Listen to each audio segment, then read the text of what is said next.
Happy New Year, everyone, from the Rise Civic League. Stick around. Alex Hurley, he's going to tell you some very interesting things about Rye and the Revolutionary War and what happened there. So first, I'm going to highlight some things from December, and then I'm going to talk about some of the really important things for you to get involved in January. So from December, the Harbor Road Bridge, it's looking to be a one-lane wooden bridge, should be moving forward. We're getting closer and closer.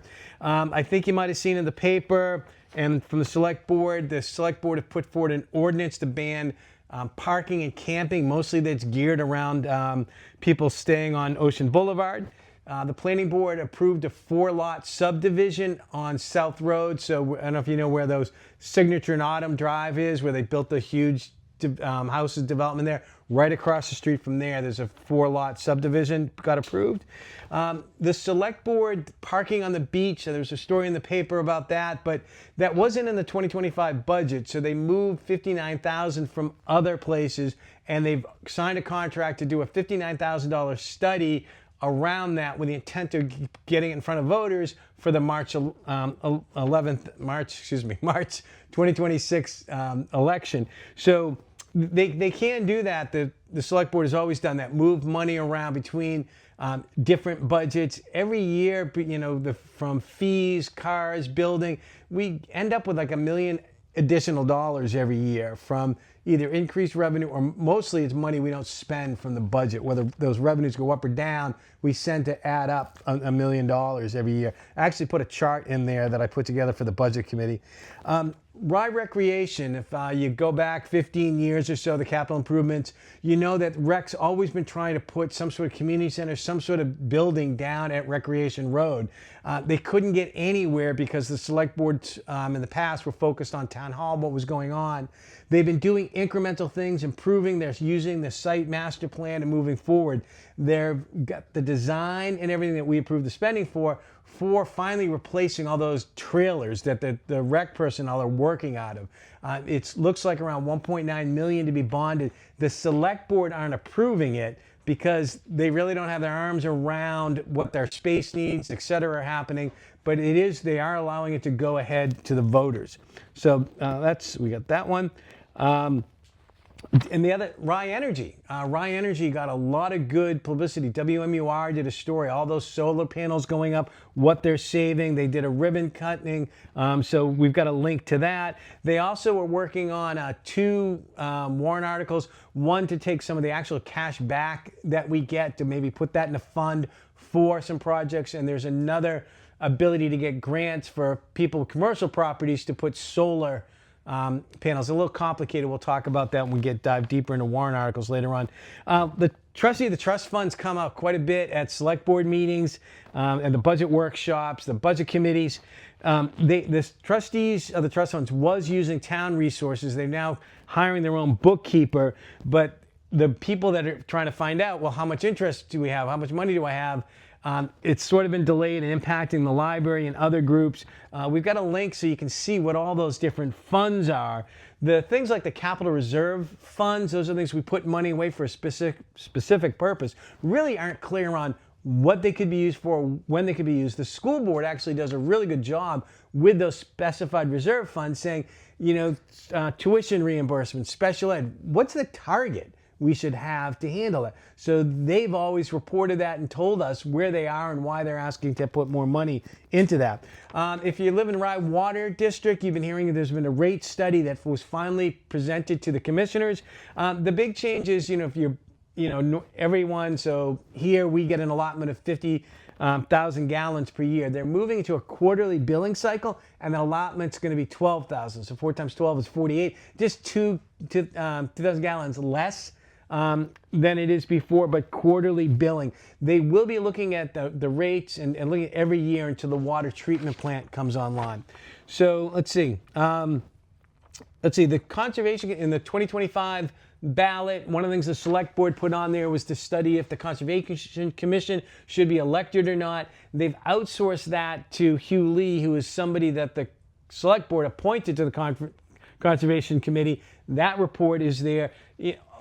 Also in 2024, if you remember, Select Board put on 2 warrant articles about should we split the tax collector and the town clerk positions, and the town set voters changed the deliberative and said, why are we doing it? Give us a study and show us do that. I don't think I've ever seen that, and let me know if you've ever seen it. Oh, speaking of conservation, when conservation took over Goss Farm, the Conservation Commission said, we will take care of it and we will manage Goss Farm as part of that. It was part of the communications to the voters. The current Conservation Commission is put that out for RFP. So the commission people don't want to do the work, they want to outsource it, so they've released an RFP. Something you may not know of, but the SAU 50, so the regional towns, Newcastle, Greenland, Newfields, there's been a pre-K program. It was in Greenland for years, so our youngest went there for pre-K, he needed services, but it's a mix of kids that need help and pre-K. That's moved to Rye, and they have a great presentation to the school board about that. So now if you've got youngsters that just need pre-K, you've got that ability to have it in Rye with others, and they're really doing some neat things in that program. Just looked, it was good when our son went there in Greenland, but it looks even better now. All right, so January. Now is the time to get involved in your local government. A lot of stuff is happening this month. The first one is January 13th. So zoning ordinances can't be changed at the deliberative meeting. So January 13th, your only real chance to have any say to change things is to show up at the planning board meeting. So there's ADUs on there. One of them, like the general residence district, is actually down by the beach, and other places we've got houses all next together. Putting forward letting only a foot of space between driveways. Is that good or bad? So that is, there's links in there. You can read all them. There's a web page, but we did put all of that there for you. The budgets, there's 2 public hearings on the budget. The school board is going to be the 14th. Sue Penny, the financial administrator, does a really good job. What went up, what went down, what's happening with the budget. She'll probably be leading that. On the 15th, the Budget Committee is going to present that. Not quite going to be able to do what the Budget Committee did last year because of changes and everything, but the chair, Kate Dumas, is putting in a lot of work to try to put something that's like, not here's the numbers, but she's working on that. Running for office, that will start January 21st. We'll get out a newsletter in between that will have more information on what the positions, what we know about people not running on it. Don't forget, there's going to be 4 additional select board members. We've got the 21st penciled in for the 4th one. We're waiting for Bill Epperson to figure out if he can make it or not. If not, we'll call an audible and do something else. But that's the plan for the 21st. And then there'll be that. And then if you live in a district, Genesee Beach Village District, Rye Beach Village District, or the Rye Water District, the public hearing for those budgets are going to be the 28th. The 29th is when the Civic League, does the annual presentation. So we try to tell the story of the budgets. Not here's the numbers, how much it went, but really what's going on, the trends, what's going on. You really want to have a discussion, engage, and learn more about what's going on. For me, it's relatively straightforward. I've just been doing it for 15 years, so I know it quite well, can explain things, answer your questions, and then we try to go over the warrant articles. What's the background? What's some of we try to provide links and other information so you have a better feel for when you go into the deliberative meeting. All right, the 30th is the last day to sign up to run for office. So we'll know then, and hopefully we got a lot of different people running, because the 31st is the town deliberative meeting. And so once again, the Civic League will be having the Civic Fest. At lunch, we'll be getting soup from Seacoast Suits, Common Roots, hopefully providing food at lunchtime. But it's really your chance to be involved, change what we say, and would really love it to be more of a community event. All right, you are done listening to me. Here's the really interesting stuff from Alex. Good afternoon, everybody. We're inside today for obvious reasons. And I want to talk to you about several things. First of all, my new book on Rye history, the easiest place to buy it is at the Rye Library. The library has been providing great service to the Historical Society for years for selling some of our books. They have them on display in the New Hampshire room, and you can see them there, and then you just can go to the desk and you can purchase one, all right? Just wanted to give you a little Civic League history. As many of you know, it was started in 1968. It went 25 years. Then, lack of volunteers, it went dormant. I just found an article today. This was an insert that used to be in the Portsmouth Herald, and it's got a picture of Francis Hallway, one of the founders, and it's from 1987. This is called Portsmouth Magazine insert. And what it says is, hot off the press, Rise Town News has been firing up the political pot for 18 years. In other words, it's been reporting on town government for 18 years. And of course, it went dormant in 93 and then was revived in 2009. Now it's called the Civic News. But just to be clear, the Civic League has always been a nonprofit organization. It has nothing to do with town government, but obviously it reports on town government. And that's not unusual. I mean, that's what the Portsmouth Herald did for years. Doesn't do it much now. Reports on various town governments on the seacoast. All right, so that's the little background on the Civic League, just so people understand. Our newsletter that we put out as a digital document every month is not coming from the town, it's coming from the Civic League. The town puts out a quarterly newsletter. That comes from town government. Select Board and all the other boards write reports on that. And that goes to everybody's home as a hard copy. All right, so moving on quickly here to a little bit, since this is 2026, we got all these anniversaries.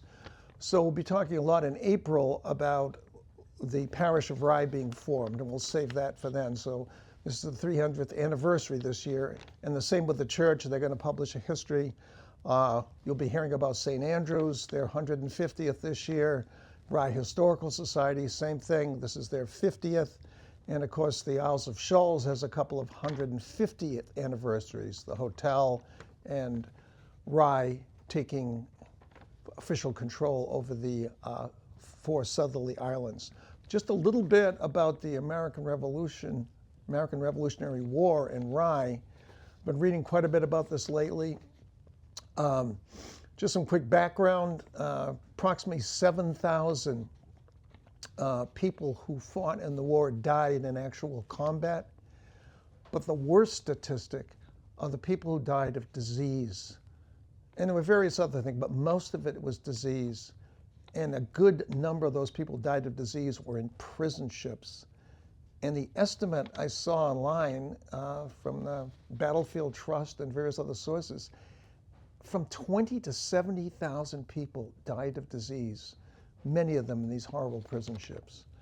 As I reported earlier, 39 from Rye did not return. So that's how many we lost. It was a very great number. But initially, people served, and I just wanted to read the names, which I've done earlier at the Select Board meeting, of the people who actually joined with the other militias, 400 of them, and attacked Fort William and Mary in December of 1774. And that was, even though no blood was shed, that was an official act of against the crown. We took over one of their forts. And so the names of those people, at least 6 of them that we know of, are Captain Joseph Parsons, Mark Randall, Joseph Brown, Samuel Wallace, John Foy, and Eliza Locke. And just want to give you a little sense of what it was like. So here is a photograph from the late 1800s, pretty much unchanged from the 1700s. So you can see what you're looking at here. There's number 1 Central Road. Of course, there's no war memorial there because that was World War I. And if you look on the right, you can see the Garland Tavern, which is here, and then a great big barn that used to go with the tavern. Now, so you've got that in your mind. And by the way, there's a great big open space here. This was the parade. This is where the militia would muster. In front of the church, there was no library, of course. So it was a great big wide space, just like it is today. Now, this is the coolest thing.